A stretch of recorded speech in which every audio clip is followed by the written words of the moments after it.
Hey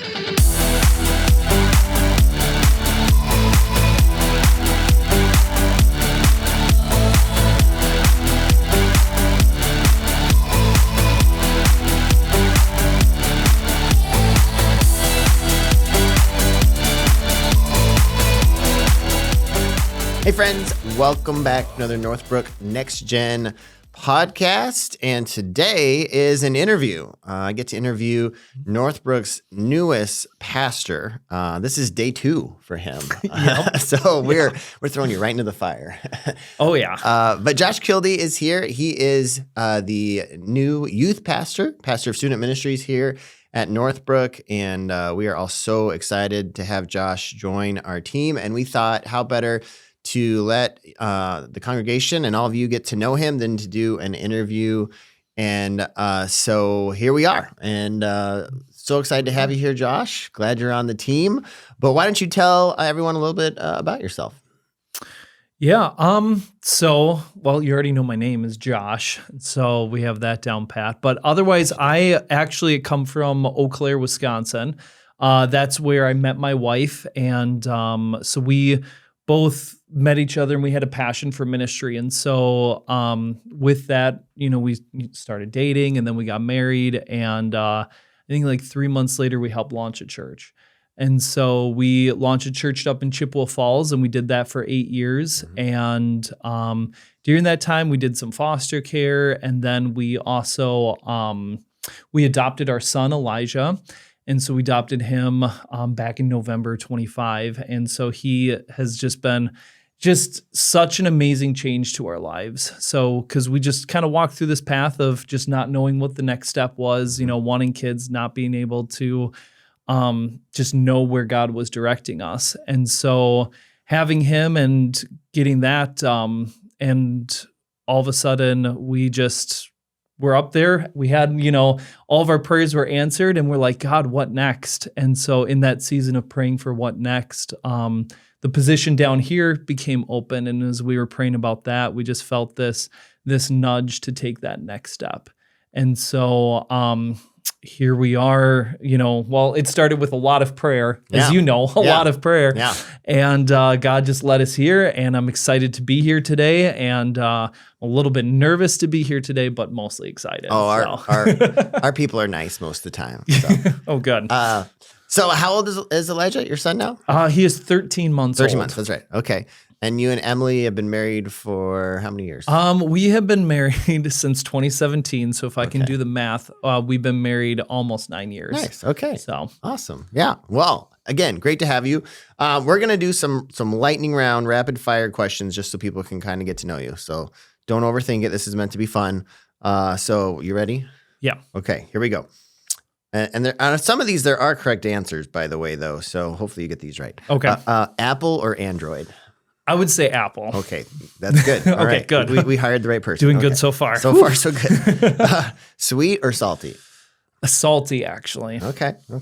Pizza or tacos? Tacos. Okay. Early mornings or late nights? I always want to say early mornings, but if I was to be honest, it is late nights for me. I think that's the correct answer of a youth pastor. Yes. Okay, good. Favorite fast food restaurant? So I would say Culver's, but one of my really good friends says Culver's isn't fast food. It's because he's like, I've never had fast food in 20 years.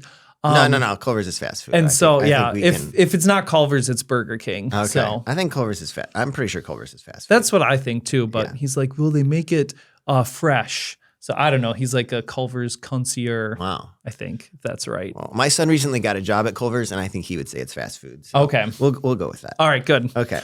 All right. Where are we? Let's see here. How about favorite movie? Okay. Darkest Hour would actually be my favorite movie. Okay. I don't even know if I've seen that. It's really good. It's about Winston Churchill, and it's really good. Okay. All right. Favorite book? Red Rising series would be my favorite series. Yes. So I would say that those are my favorite books. Okay, that is a good series. Favorite drink? Coffee would be. Great answer. Yeah. Okay. Mountains or beach? I would say beach. Mountains are too exhausting. Okay. One worship song you love right now. So, man, Matt Chandler sings this song. It's I forget the title of it, but it's about what I needed, and so it's a song about like, you didn't give me what I want, but you gave me what I needed. Okay. And so yeah, so that kind of has been, especially like through the journey of adoption and stuff like that. And so yeah, that's kind of my favorite song right now. Yeah. Okay. I can see why. Yeah, that's good.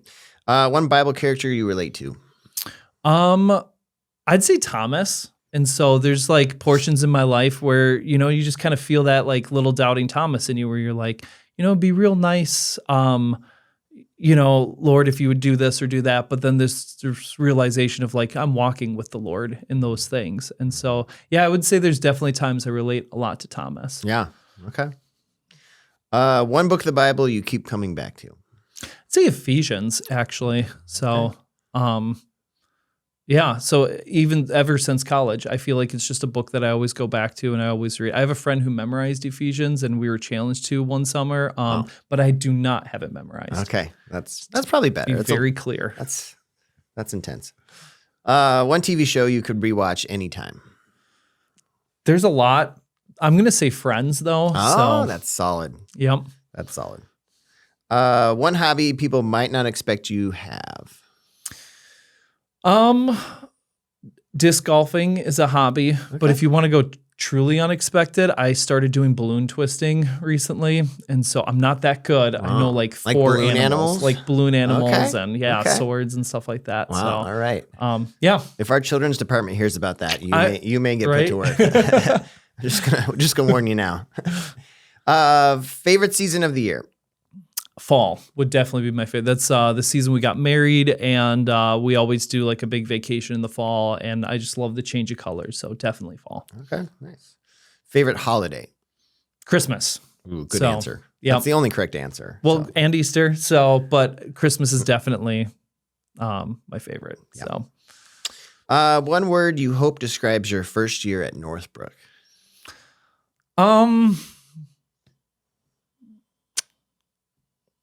I would say consistency. And so, just being pretty consistent. Okay. So that's good. That's a good word. Favorite staff member at Northbrook?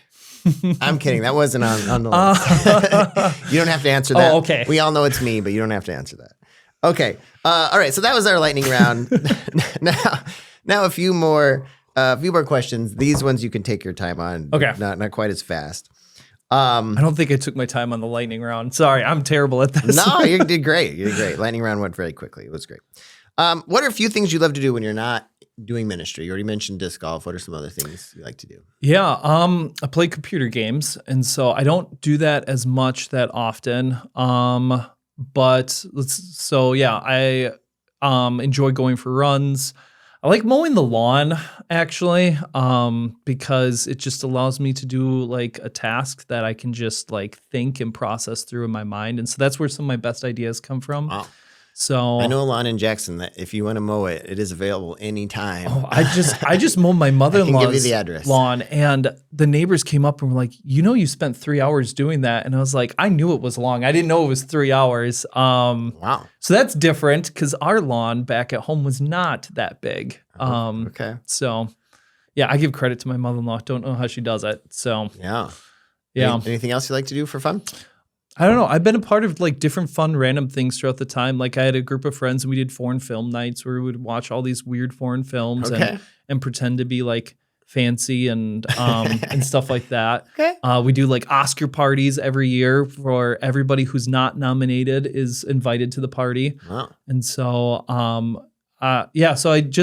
so whether it's hanging out with my friends and just kind of doing something a little bit crazy, but I'm not a super crazy person at the same time. So that's good. That's good. Yeah. How'd you come to know Jesus, and who are some key people God used in your faith journey? I would say that I have always kind of known who Jesus is. I grew up in a Christian family, and so a family that was very strong in our faith. And so the question wasn't not who do I know who Jesus is, but like when would I submit to him as my Lord and Savior?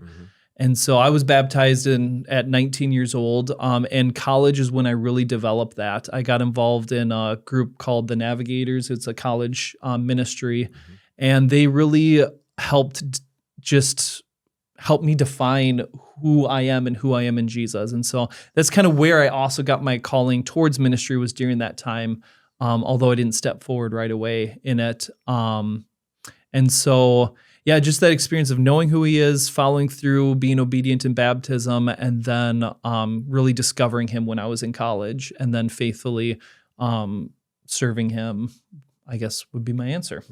Any key people that helped you in that? Oh, yeah.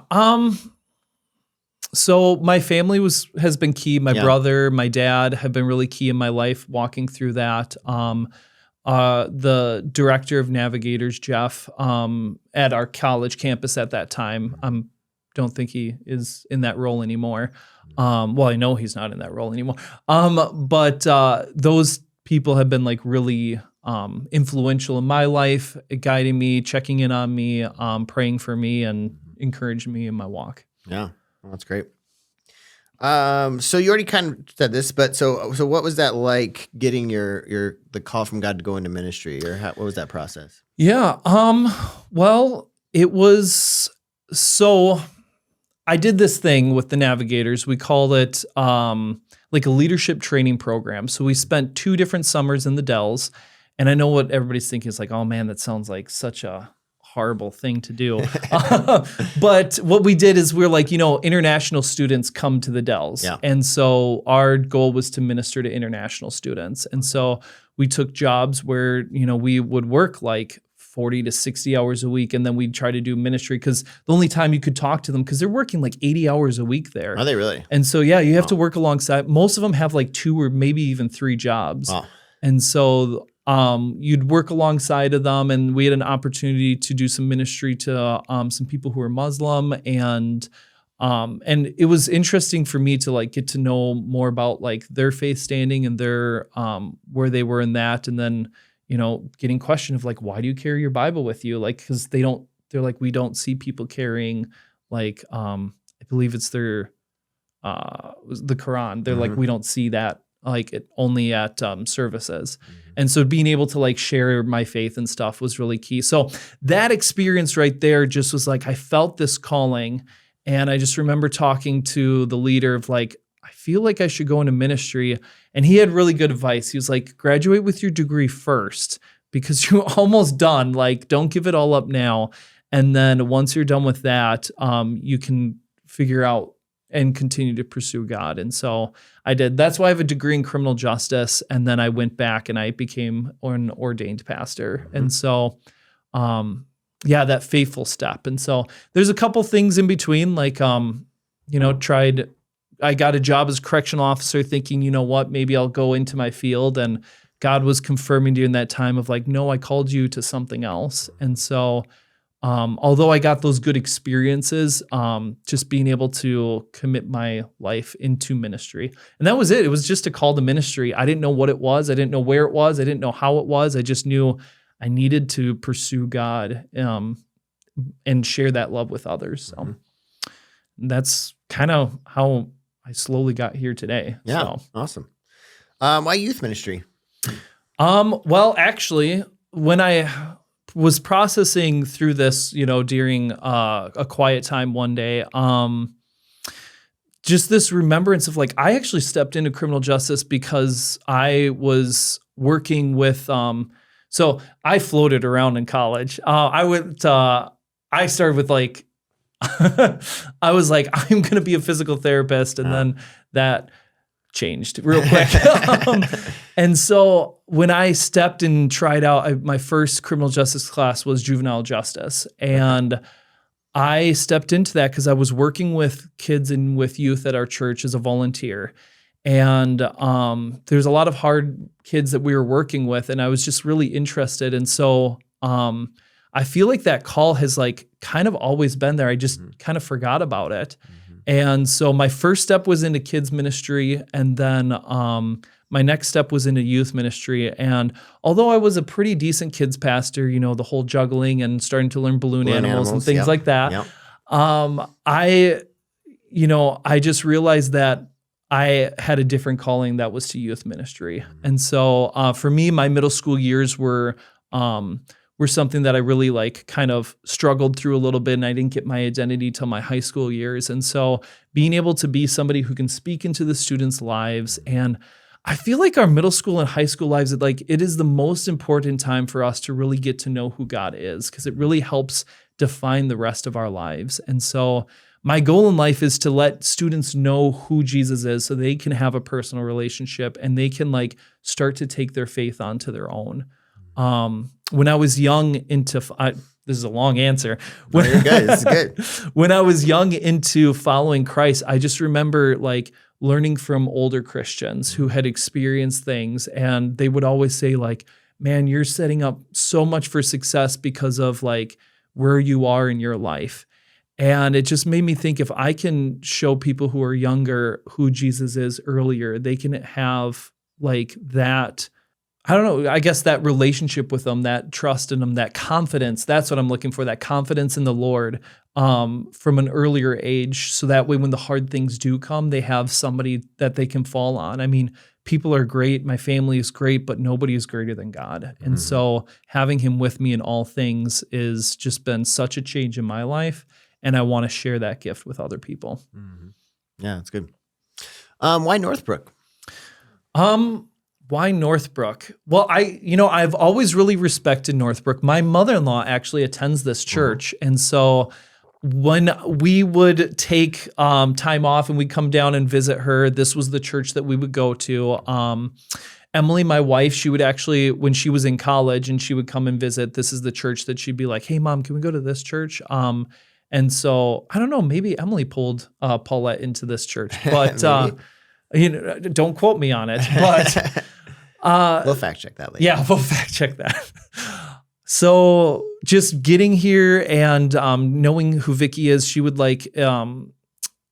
pass things on to me, and if I had some questions, and when I stepped into student ministries, I would look at the website and I would kind of take some ideas and figure out how can we use some of these things that you guys have already worked on, because me kind of being fresh into a position, the youth ministry I took over, we kind of had to start from scratch. And so looking onto what could we become? And so seeing what you guys do, and then when this position became available, it's we've already experienced the church. We really like the people, and we really like the feel there. And I mean, my mother-in-law has really grown in her faith at this church. And so that, and then, really respecting Seven and what you guys do there. And then we prayed a lot. And we prayed a lot about it. And we just felt like God gave us this nudge of all right, it's time to go ahead, which for us was scary because, we helped to start this church. And so we went from mobile to a building, to a remodel of a building, to being in an established position, to God saying, all right, your season with that is done. And now you're transitioning to something new was it's pretty intimidating. But again, when you know the Lord and when you have a relationship with him, it's this is an adventure between me, God, my wife, and my son. And so here we are. Yeah, we're glad to have you. Yeah, awesome. What do you want students to know about you before they meet you? I like to know people, and so I'm really interested in who. And so I try to remember everybody's name. You've done a good job so far. I try. It's not my best, but it's if you really focus on it, you can be better on it. And so I just remember somebody always saying we always say we're not I'm really good with faces, but I'm terrible with names. And you can never flip that around, because you can't be I'm really good with names, but I can't. With faces, yeah. Don't remember what people look like. And so I just want to know who students are, want them to get to know who I am. And most importantly, I just want them to know the leaders. And so I know that there's a lot of students, and I can't meet them all on day 1 or 2 or 3 or 4 or 5. But just that knowing of I don't mind being approached by anybody. There's nothing that is going on that is ever going to be more important than the people around me. although there are crazy things that happen at time when you're trying to manage this and try to do that and try to do that. No, not in student ministry, never. No, okay, good to know. Not here. Maybe other places. That is thick sarcasm if anybody can't tell. But yeah, just being able to spend that time. I guess in that, Mr. Rogers comes to mind. I'm not Mr. Rogers, but just that being so personal with a person that like they're the most important person at that moment. So I try to reflect that with the students. And so come and talk to me, get to know me, and don't be intimidated at all. So yeah, love that. Okay, a couple more questions here. What do you think a healthy student ministry looks like? I'm sorry. What just went through my head is like, he does balloon animal twisting. How intimidating is he? But I would say a successful student ministry is it's students knowing who God is. And so my goal is, it was 19 before I always knew I should be baptized. I was too scared to do it in front of people. And I remember my sister was baptized at 12. I went up to my dad and he was like, unless you can tell me why, unless you can, like, you're not ready to be baptized.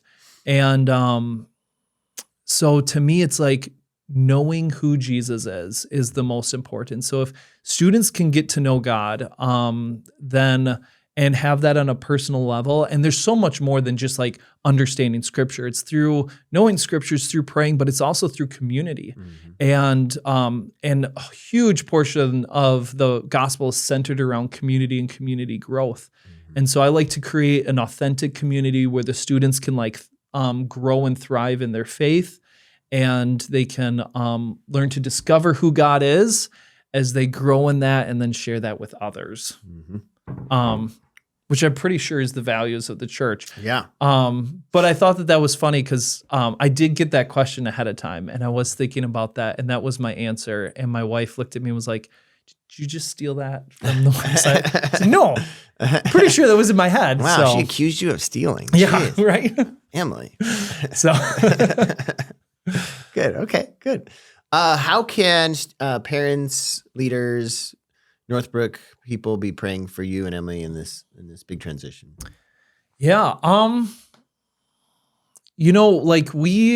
So my wife is from this area, and I am not. And so we are creating relationships. We're, trying to create like our own, not like our own community, but we're trying to join into a community. And so there's always that intimidating factor of like, getting to know people, and the staff has been like super great, and you guys are wonderful.